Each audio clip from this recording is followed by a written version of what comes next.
Salut à toutes et à tous, j'espère que vous allez tous très bien et que vous êtes en train de passer une excellente journée. Comme vous avez pu le voir dans le titre de la vidéo, aujourd'hui on va principalement parler de Bastos. Vous le savez tous, il y a encore plusieurs semaines en arrière, Bastos et Victoria étaient toujours en couple, et tout semblait aller pour le mieux pour eux. Quelque temps après, Bastos et Victoria avaient annoncé pour la deuxième fois leur rupture, et cette fois-ci c'était définitif. Cela a beaucoup affecté Bastos, mais également Victoria. Il y a quelques heures, Bastos a publié une vidéo sur sa chaîne YouTube intitulée, je cite, Darko fait mon psy, rupture. Dans cette vidéo, Bastos dit tout concernant sa rupture avec Victoria à Darko, qui jouait le rôle de son psychologue. Jusque-là, il n'y a aucun problème, sauf qu'après avoir visionné la vidéo, de nombreux abonnés de Bastos se sont exprimés dans les commentaires de la vidéo, car ils étaient assez choqués de ce qu'avait pu dire Bastos concernant sa relation avec Victoria. Voici ce qu'ont pu dire certaines personnes dans les commentaires de la vidéo. Je cite, « Le problème n'est pas que tu veuilles l'aider en soi, mais que tu considères qu'elle ait besoin d'être aidée, guidée. Parfois, trop aider, c'est rabaissant. C'est comme si on était bête et qu'on pouvait rien faire seul. Surtout à cet âge-là. Je comprends Vivi. Bastos, s'il te plaît, je t'adore, mais à 13 minutes 30, c'est exactement le souci que Vivi doit ressentir.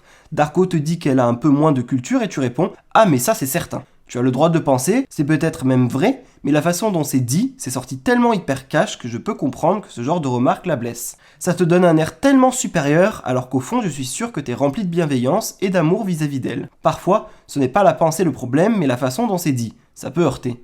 Il y a une différence entre vouloir encourager les autres et les forcer à faire ce que toi tu penses être bien pour eux. Tu es gentil, drôle et tout, mais tu as ce côté imposeur et supérieur à revoir. Mélanie Desigama disait pareil que Vivi à l'époque, consulte Bastos, c'est toxique d'être comme ça. Pourtant je t'aime bien Bastos, mais des fois t'es borderline et narcissique et c'est bof. Moi je l'ai élevé, moi je veux lui montrer le chemin, moi je. Faut apprendre que ton chemin n'est pas celui des autres, et faut pas vouloir être le grand sauveur ou le grand gourou des autres. La question est la suivante. Qui es-tu pour croire que Vivi doit être élevée? Élevée par rapport à quoi? Tout est relatif en fait. Et surtout, est-ce que Vivi t'a demandé de l'aider? Non.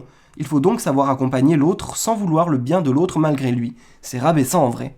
Comme vous avez pu le voir dans ses commentaires, beaucoup ont critiqué l'attitude de Bastos vis-à-vis de Victoria, concernant son attitude supérieure qu'il aurait eue vis-à-vis d'elle, et concernant le fait qu'il voudrait à tout prix l'élever, et que sans lui elle ne pourrait pas le faire. Après cette avalanche de critiques sur sa vidéo, Bastos a tout d'abord décidé de publier ce commentaire, je cite, « Bon, je vois aussi des commentaires super agressifs et méchants. Moi ma démarche elle est positive et bienveillante. Même si je fais peut-être pas bien les choses, j'essaie de m'améliorer et de prendre conscience de mes erreurs sans jamais dire du mal. » Quelques instants après, Bastos a décidé de prendre la parole de vive voix sur son compte Instagram, car il ne comprend absolument pas ces critiques. Je vous laisse sans plus attendre avec toutes les explications de Bastos, et n'hésitez surtout pas à réagir en commentaire. Bon les amis, je regarde du coup tous les commentaires sous la dernière vidéo, et je vois aussi des commentaires hyper négatifs et hyper agressifs, et virulents, et ça me fait un peu de mal.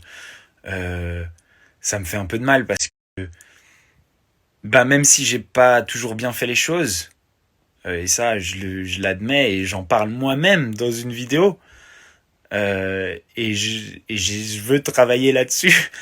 La haine par contre ça m'aide pas. Ça me rend un peu triste, je vous avoue. Et ça me blesse pas mal venant de vous en fait. Et du coup, bon, je sais, les réseaux sociaux c'est comme ça. En tout cas, si je fais cette démarche-là, c'est parce que j'ai envie de mieux faire, c'est parce que j'ai envie de m'améliorer, parce que je regrette d'avoir perdu quelqu'un que j'aime parce que je l'ai mal aimé.